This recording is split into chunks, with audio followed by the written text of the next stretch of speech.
Bonjour, bonsoir. Aujourd'hui, premier épisode d'une mini-série où on va recréer un Pokédex complet. Et aujourd'hui, on commence par l'API avec Adonis.js.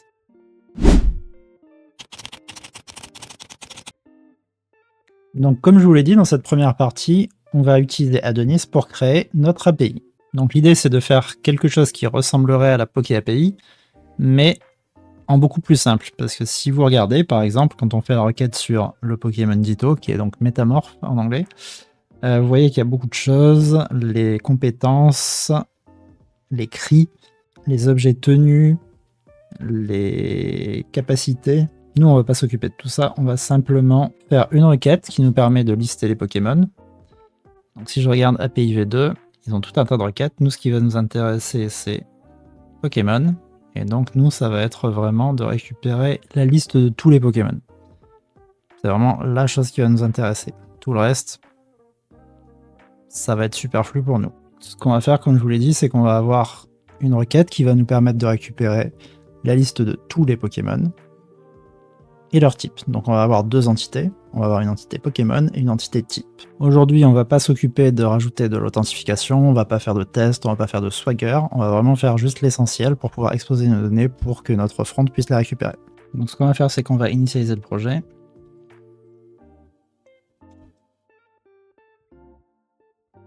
Donc nous, on veut un API Starter Kit. On va pour l'instant faire du session. On va mettre un SQLite, ça sera très bien. Ok, donc c'est installé. On va aller dans le répertoire. Ok, API. npm dev. Et on a donc quelque chose sur localhost 3333. 3333. Voilà, et voilà, on est là. Ce qu'on va faire maintenant, c'est qu'on va ouvrir le projet. Hop, donc on est là. Donc ce qu'on va faire, c'est qu'on va modéliser notre base de données. Donc venir là, on va faire un node ace make model Pokémon. Donc ça nous a créé le modèle et la migration. Tant qu'on y est, on va faire le type. Voilà, comme ça tout est fait. Donc dans l'ordre, on va modifier le modèle. Bon, la date de création, ça n'a pas un grand intérêt. Donc ce qu'on va faire, c'est qu'on va plutôt faire ça. On va pas dire que c'est du primaire. On va declare name string. Voilà. Ça, on va faire exactement la même chose ici. Ensuite, on va aller dans nos migrations. On va enlever ça. On va faire un table.string de name qui soit not nullable. Oui, ça me va. Même chose dans type. Hop. Donc ça, c'est bon. Ce qu'on va faire ensuite, c'est qu'on va node ace migration run. Ok. On va ensuite faire migration pour Pokémon type. Donc Pokémon type qui va être une table d'association entre un Pokémon, donc qui va s'appeler Pokémon ID, qui est unsigned, qui vient de ID dans la table Pokémon. Au singulier, on va aller vérifier. Pokémon, oui. Types, non. Donc c'est une association entre ça et dans la table type, on va appeler type ID. Et comme nos Pokémon peuvent avoir deux types, on va faire ça. Donc on a notre table d'association. Ensuite, ce qu'on va faire, c'est qu'on va créer un seeder. Make seeder de Pokémon. Donc pour avoir des Pokémon par défaut, on va faire la même chose pour type. Nos seeders, ils sont là. Pokémon seeder. Donc là, on fait un await de Pokémon.create many. Donc, on va dire que le name, ça va être Pikachu. Ça va être Mewtwo. Ça va être Carapuce. Et Salamèche. Ok. Ça, c'est pour le type. Là, ça, c'est pour le Pokémon. Maintenant, on fait le type. Donc, type. Il va pas y arriver, mais c'est pas grave. S'il y a réussi. Many. Donc, c'est pareil. On va faire un name. Donc, j'ai fait électrique. O. J'ai fait Psy. Et j'ai fait quoi? J'ai fait Salamèche. Ok, donc j'ai mes seeders. Donc ce que je fais, c'est que sdp de .seed. Donc là, j'ai mes seeds en base de données. Ensuite, étape suivante, faire nos contrôleurs. Donc on va faire un node ace make controller. On va faire Pokémon controller. Il m'a mis ça là. Donc on a un Pokémon controller. Dedans, on va faire un public async index. Il va faire return un await de Pokémon.all. Et on va faire juste une méthode qui va faire un async de show. Ça va faire await Pokémon.find.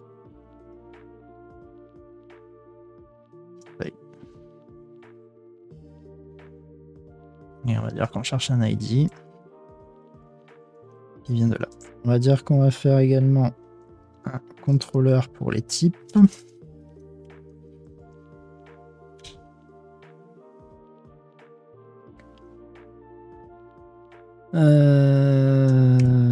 Je vais probablement pas faire de... Je vais faire un index. On va faire un return await de... Non, pas du tout. Pas du tout.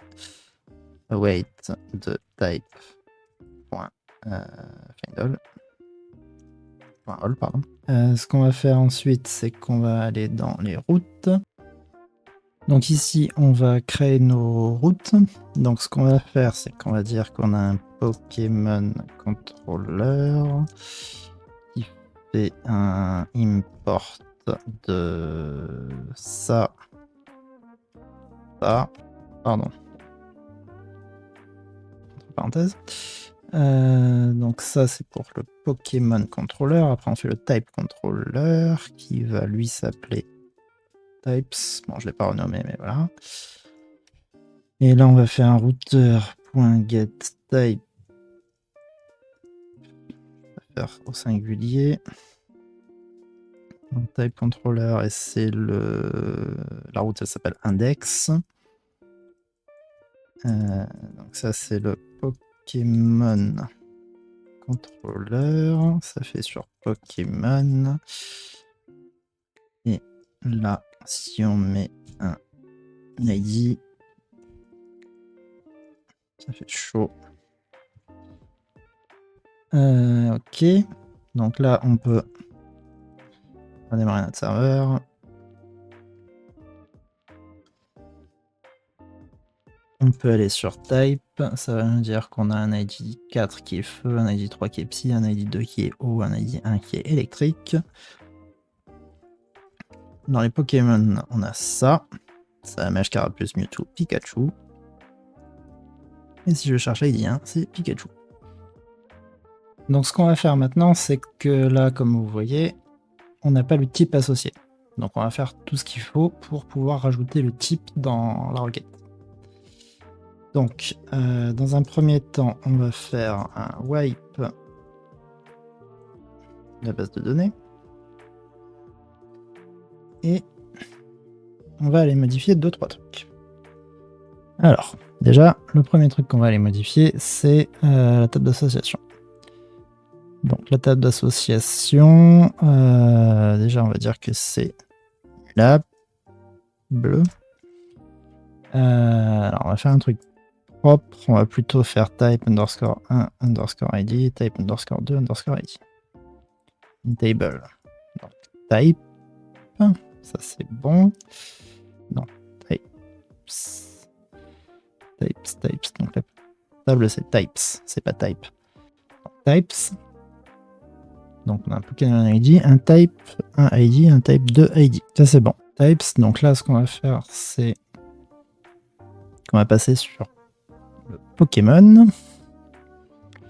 Donc là on a l'ID et le nom. Donc ce qu'on va faire c'est qu'on va rajouter une colonne qui va s'appeler type 1 ID, qui va être un number.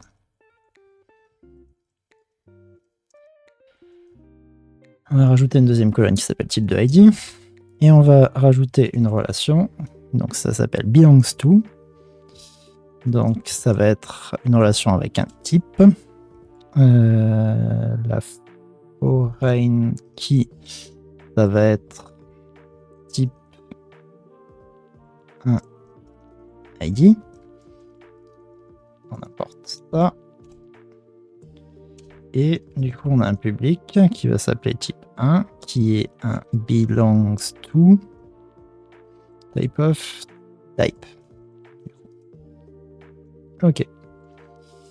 Donc ça pour le 1 et évidemment pour le 2. Ok. Donc ça c'est bon dans notre modèle de Pokémon. Ce qu'on va faire ensuite, c'est qu'on va aller dans voilà, dans la migration. Donc ce qu'on va faire dans la migration, c'est qu'on va rajouter un entier qui va être type 1 ID. Alors, oui pour cette partie-là, non pour ça.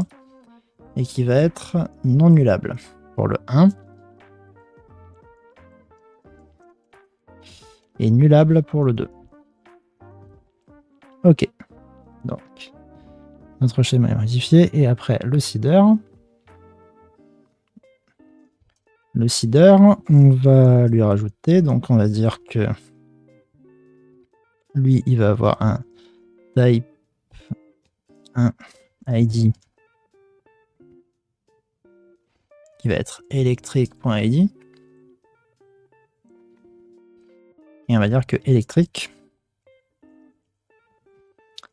c'est récupéré de type, donc notre modèle type. On va faire un find by or fail sur le nom. On va l'appeler électrique. C'est comme ça que je l'ai créé dans mon seeder de type. Donc on fait ça pour électrique, on va faire ça pour psy, on va faire ça pour eau et on va faire ça pour feu. Donc psy, water, fire. Donc on cherche un psy, un eau et un feu. Une fois qu'on a ça, on va faire tac. On va rajouter ça là. On va dire que donc ça c'est psy, que ça c'est eau, pardon, et que ça c'est feu. Pardon, j'ai écrit en français. Ok.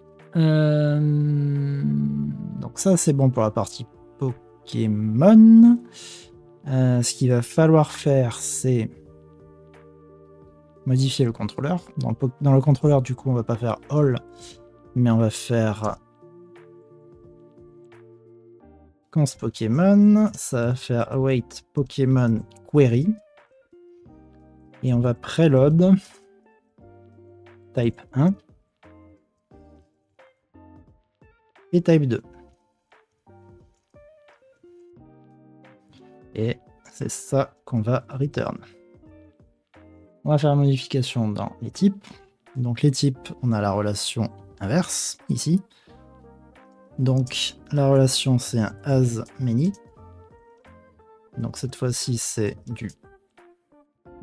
on a plein de Pokémon, enfin on a plusieurs Pokémon. La foreign key c'est type 1 ID. Donc c'est ce qu'il y a dans l'entité Pokémon. On va faire import, ok. Et là ça va nous retourner primary Pokémons, qui va être un as many type of Pokémon.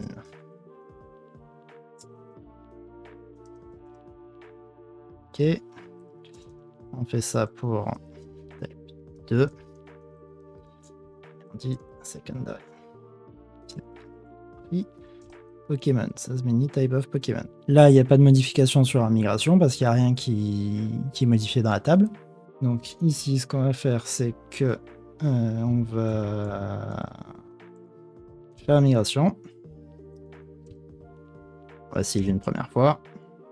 Il me dit que le module ne provide pas un export appelé as many parce que c'est un import type. Ici, c'est un import type ici. Tac, seed. Donc là, il me dit qu'il y a une erreur sur le Pokémon Seeder parce que le Pokémon Seeder fait appel au type et le type n'était pas encore seedé. Donc si je le relance une deuxième fois, là en revanche, il m'a dit completed sur Pokémon Seeder. On n'a plus qu'à faire un npm run dev. Hop, on retourne ici. On fait un refresh, donc pas de ça, mais de ça. Et là, on voit qu'on a Pikachu, type 1 ID, c'est 1, type 2 ID, c'est nul, type 1, donc c'est ID 1, name électrique. Donc ça nous dit que Pikachu est un Pokémon électrique, que Mewtwo est un Pokémon psy, Carapuce, Pokémon eau, etc., etc. En revanche, vous voyez qu'on a ça, qui est quand même pas terrible. Donc ce qu'on peut faire pour l'améliorer, c'est aller donc dans Pokémon et dire que ces trucs-là, en vrai, c'est pas si important que ça. On va dire serialize ads, dire nul. On va faire la même chose pour les deux. Et on se retrouve, hop, juste avec ça. C'est quand même plus intéressant. Donc ce qu'on va faire ici, c'est qu'on va récupérer le Pokémon ID, qui va être donc params.id. Au lieu de faire ça, on va faire Pokémon éventuel, même si on est censé en avoir qu'un. Await Pokémon.query. On va faire un where ID Pokémon ID. Pardon. Et on va preload type 1 et type 2. Et on va return Pokémon. Et donc là, si je fais un Pikachu, ça nous dit que Pikachu, son type 1, c'est ID1, donc électrique. Voilà, on a donc pu créer notre propre Poké API. La prochaine étape, ce sera de créer un front qui va récupérer ces données pour les afficher dans notre Pokédex. J'espère que cette vidéo vous a plu. Si c'est le cas, n'hésitez pas à vous abonner ou à mettre un like. Et on se retrouve dans une prochaine vidéo. À bientôt!